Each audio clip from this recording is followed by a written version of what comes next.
Are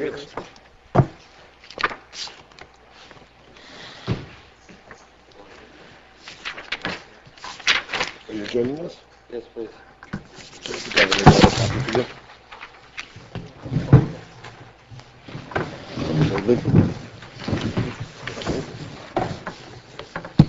I feel like we're learning from a ksav.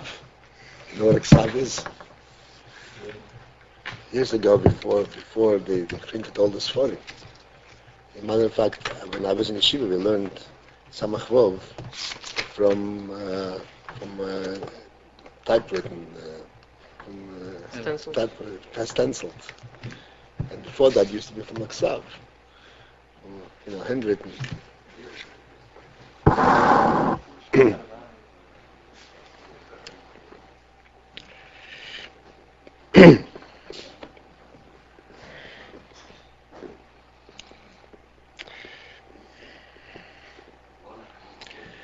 All right. The objective, Bichlal, in learning Chassidus, particularly the Rebbe Rashab's Chassidus, the Rebbe Rashab's Chassidus is unique in one very important factor. The Rebbe Rashab said Chassidus to Yeshiva Bachrim. He established him Chetumim.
The yeshiva was established in Tov Rishon in Zion.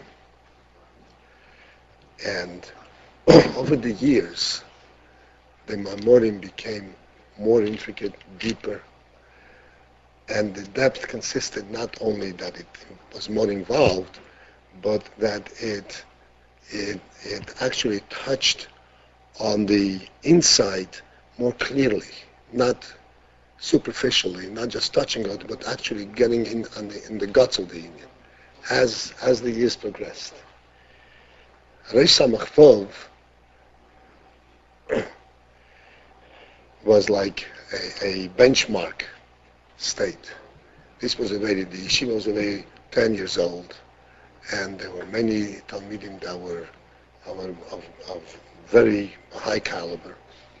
And that's what Rosh Samach was like a golden age in Chassidus, in the Lubavitch.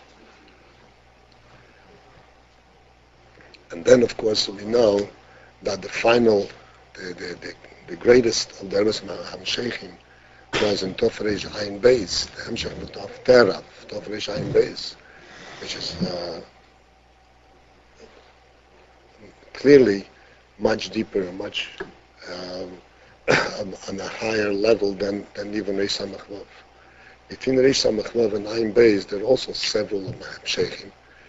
And if one is careful to see, you can see how progressively it is more deeper, more involved, demanding a greater clarity and understanding. Okay, so therefore, the point which I'm trying to make is that what we are learning, trying to learn here, is exactly what the Rebbe was teaching us. In other words, not just telling us information, because in fact, it could be said that almost all of the information, so to speak, that the Rebbe is saying here already was there before. Like the Mittel Rebbe Chassidus contains almost everything that the Rebbe Rashab said. The point of the way the Rebbe brings it out and how the Rebbe explains it and why it is in such great length, the objective here is not that we just know it, but we should actually get to feel it and get to understand what this is all about. And therefore, even though in Chassidus we know, the klal in Torah Shebe'al Peh, you're not medayik in words, in oisius. Torah Shebiksav is oisius. Torah Shebe'al Peh is not medayik in oisius. You're not medayik in oisius, but the oisius ha-hezber, the oisius that the Rebbe uses to explain in Yonim, are indicative, are very important to understand the Inyan. So in most instances, we have to be medayik in the oisius, not in the oisius in the same way as medayik in Torah Shebe'al Ksav. But what is the Rebbe saying? Why doesn't he say it in a simpler way? That would seem to be a more direct way of explaining it. Surely he's not just adding words because he wanted to fill in the page. Okay, that's the Hagdama.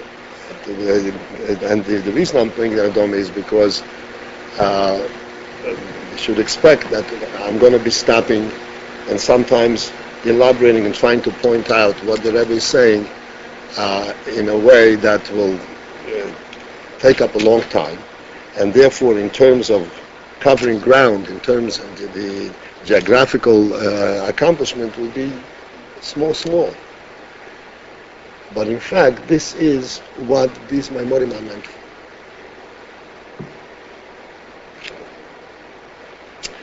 Yom Tov Shal Rosh Shon Shachar is b'Shabbos. This is a Gemara. That when Rosh Hashanah comes out on Shabbos, B'Mikdash are Yetoikin Avolei B'Mdina. In the Beis HaMikdash, they will blow shofar. But the Medina, which means, generally speaking, outside the Beis HaMikdash, the Medina means in general in dwelling areas. But it means not only in Medina, it means where there is no Bezen Kavua. And outside of a Bezen, they wouldn't blow. On Forish B'Gemara Hatam, the Gemara explains the reason. Even though mitzat ha'apitoira, you are supposed to blow shofar on Rosh Hashanah, and Shabbos included, because blowing shofar on Shabbos is really not a malach. It's not also to blow shofar on Shabbos. So the Gemara says that blowing shofar is chochma v'eina malacha. It requires skill, but it's not a malach, and therefore it's allowed to be on Shabbos. So therefore, what is the reason that you don't blow shofar on Shabbos? Mishum Gzeira de Rabba.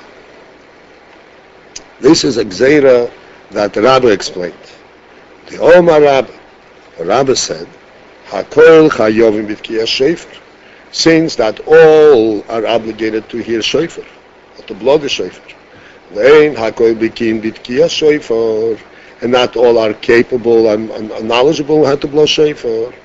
Therefore, what's going to happen? Gzeira, we have to forewarn the possibility. Shema yitlena b'yod. Lest he will take the shofar in his hand, v'yelech etzer haboki lilmud, and he will forget himself, and he will go to a boki. He'll go to someone who will teach him how to blow shofar.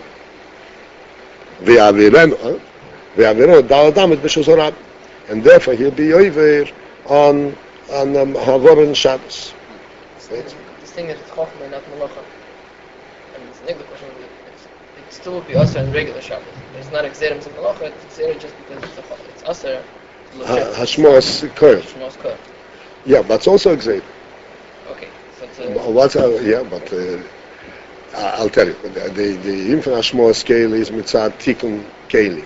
The reason that the small scale is also in Zatik and Keli, that he will be Masak in the Keli, he will make the Klei Zemer. That maybe he'll make the Klei Zemer. A Shofar, there's no tikkun. If you have a violin and you have to tighten the string, that's a tikkun. Because it can Shofar is one unit. There's no tikkun in the Shofar. There's no, not mentioned as such.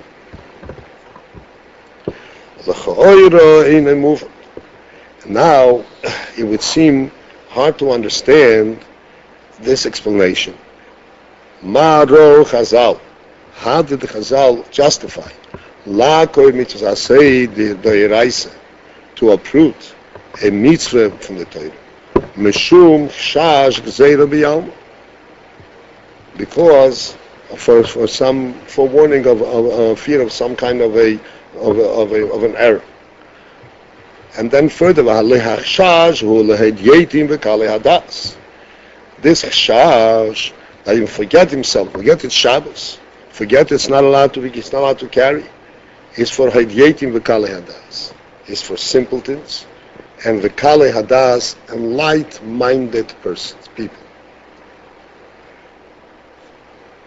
Even though forgetting, making a mistake, is something that's quite common. It doesn't have to be a kal das to forget or to make a mistake. Kal das means light-minded, but to forget that it's Shabbos, it is almost impossible for someone who has a feel of what's going on. He is not in Shabbos. You don't forget that it's Shabbos that easily. Forget that you're not allowed to carry outside is something that is not a common thing. And then there's another aspect in Kal Hadas. Kal Hadas, the Pshat, he's involved. He's so taken in. He's so concerned about what he has to do that he forgets about everything else. He has to blow shofar, and he doesn't know how to blow shofar, so he forgets about that it's Shabbos. That's also Kal Das. Because a Bar Das does not lose himself, even if he has a great obligation, a great yoke on him, a great demand on him. Bar Das takes everything into perspective. He doesn't lose himself that easily. So therefore, the Gzeira of this type is for a Eidim Kalei Hadas. Ve'eich mono ha-mitzvah legamri. So how did the Chacham then prevent the mitzvah from being fulfilled completely? From every mekama tzaddikim g'delim v'teim. From many great tzaddikim. Ubifrat mitzvah shofar. And then furthermore, we're talking about a very special mitzvah, unique mitzvah shofar. Shehi mitzvah roma v'nisom oid. Which is a very high level of a mitzvah. And he's going to explain what that means. It's a high level of a mitzvah. Ki yodua, as we know, the whole ha-mitzvah sheb'cheder zeh, hey mitzvahs klolius. Number one, all mitzvahs in this month of Tishrei are not individual mitzvahs, meaning a mitzvah that has a very specific and narrow significance. But it's all mitzvahs in this month are klolios, which means that they represent a all-encompassing aspect. Klolios means that this effect of this mitzvah pertains not just to this mitzvah or to this day. It pertains to all days and to all mitzvahs. All mitzvahs that one is going to do later on. As it says in Medrash Rabbah, al posuk b'chedesh hashvi, the Chedesh Hashvi Tishrei is called Chedesh Hashvi. It says Shemuzba b'choba kel. Shvi, the Medrash has the alternative meaning of the word shvi, musba, that it's satiated, it's filled. Bekel with everything. Sheyesh boy harbe mitzvahs. That it has many mitzvahs. This month is very special in that. And also vachalukim heimo meha mitzvahs dechol hashon. And the mitzvahs of this month are very different than the mitzvahs of the entire year. Shehei mitzvahs kloliyos. In the fact that these mitzvahs of this month are mitzvahs kloliyos. Are mitzvahs that pertain afterwards to the whole year. And then amongst mitzvahs kloliyos themselves, biprat mitzvahs shefer. Particularly mitzvahs shefer. Even amongst the mitzvahs kloliyos. Shema'oireru mamshich pnimiyus ve'atzmus oirein seif. When we look at mitzvahs shefer, as it is in Ruchnis, in Aveda, in Apichsidus, that the meaning from Shofar is that it is mamshich pnimius v'atzmus ein sof.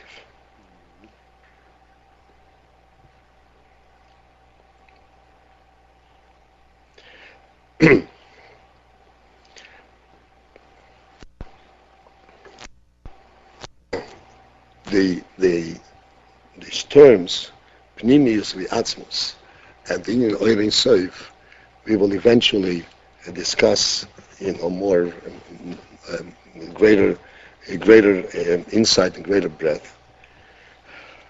But as an introduction to the Inyan, when we say pnimius v'atzmus oirin soif, oirin soif means that it is an oir that is unlimited. The Ur is Ein Sof? Oir Ein Sof, right. The Oir is Ein Sof. It's not the Ur of Ein Sof?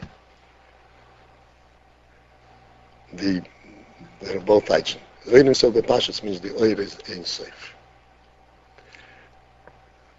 That's in a separate thing. I just want to explain that Mitzvah Shefer is so great that it is Me'oirum Pnimis V'atzmas Ein Sof. What's Pshat Pnimis V'atzmas Ein Sof?